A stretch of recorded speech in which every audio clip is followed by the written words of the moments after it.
Welcome to This Week in Orthodoxy, the world's only online video newscast focused on events in the life of the Orthodox Church. I'm Emmy Louveris. These are the stories making headlines this week. The Christian population in the Middle East continues to dwindle with ISIS attacks. South Florida archons host religious freedom events. The Eastern Orthodox Committee on Scouting declares February 8th National Scout Sunday, and Russian Patriarch Kirill wants to cut high abortion rates. First to the Middle East, where hundreds of thousands of Orthodox Christians continue to be persecuted by the extremist Islamic organization, ISIS. Last week, after 4 months of heavy guerrilla fighting, Syrian and Kurdish militiamen backed by a U.S.-led coalition took back the border town of Kobani, considered an important strategic objective, as the town whose capture would have given the jihadi group control of a border crossing with Turkey and opened direct lines between its positions along the border. In Syria, close to 150,000 have been killed and another 2.8 million Christians have been displaced into neighboring countries, including Cyprus. In Iraq, the Christian population has dwindled to between 150 and 400,000 from an original 1.5 million. Even in the face of massacre, Christians continue to demonstrate the core tenets of our faith and advocate forgiveness for their oppressors and supporters. Now on to Florida, where archons, with the blessing of Metropolitan Alexios of Atlanta, are hosting religious freedom events. One has already taken place on January 23rd, with the next scheduled for Wednesday, March 11th. The archons, along with the Orthodox Christian Network, will host the Miami event, in which Father Chris Mitropoulos is set to speak about his visit to the Vatican and Radio Vaticana worldwide broadcast last spring on the historical meeting between Pope Francis and Ecumenical Patriarch Bartholomew. He will also discuss the Pope's recent visit to the Fanar in Constantinople on the patronal feast day of St. Andrew.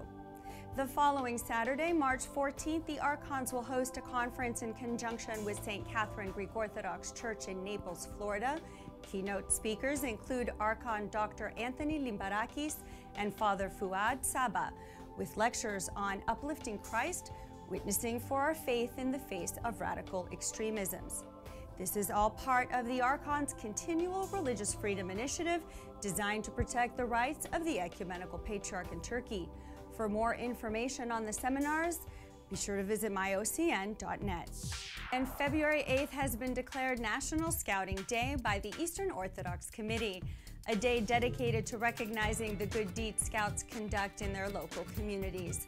A private, not-for-profit organization, the Boy Scouts of America's vision is to prepare every eligible youth to become a responsible, participating citizen and leader who is guided by the Scout Oath and Law that requires each individual on their honor to do their best for God and country, to help other people at all times, to keep themselves physically strong, mentally awake, and morally straight. Scouts develop a well-rounded education, earning merit badges in categories ranging from horseback riding to first aid, including the opportunity to earn religious awareness awards. Parish priests are encouraged to aid Orthodox Boy Scouts in the obtainment of the related medals. The Eastern Orthodox Committee on Scouting is an endorsed agency of the Assembly of Canonical Orthodox Bishops and encourages Orthodox Christians to respect the role that Scouting plays in their communities. To find out more about enrolling your child in the Boy Scouts of America, you can visit scouting.org.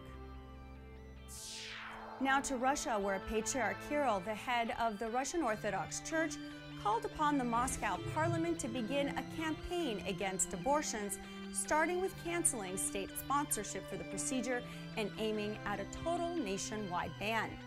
The first ever speech given by a head of the Russian Orthodox Church before the State Duma, Patriarch Kirill spoke before the lower house last week. According to UN data, Russia has the highest abortion rate in the world, with the former Soviet states being among the other leading countries. Calling it one of the country's main misfortunes, the high abortion rates are a carryover from the Soviet era. The televised speech was seen as an effort by the Patriarch and President Putin to reverse the long historical course of Russia and chart a new course towards a growth in population. And in news from OCN, Another pilgrimage is in the works, scheduled for the month of June, where Father Christopher will lead a group of travelers in the retracing of St. Paul's footsteps. For more information on this exciting opportunity and to access the many breaking stories, blogs, podcasts, and videos available on the latest topics of interest today, be sure to log on to myocn.net. And also become a part of our growing Facebook community by liking our page and sharing our posts. With over 345,000 likes, the images and information shared is nothing short of amazing. And remember, one of the easiest ways to support OCN is by shopping on Amazon.com, where they donate a portion of the profits to us with no costs to you. To start shopping, go to myocn.net and click on the Buy button, where you'll find easy instructions and links right there. And that brings another edition of This Week in Orthodoxy to a close. For everyone here at the OCN studios, thank you for watching. I'm Emmy Louveris. Let's go forth in peace.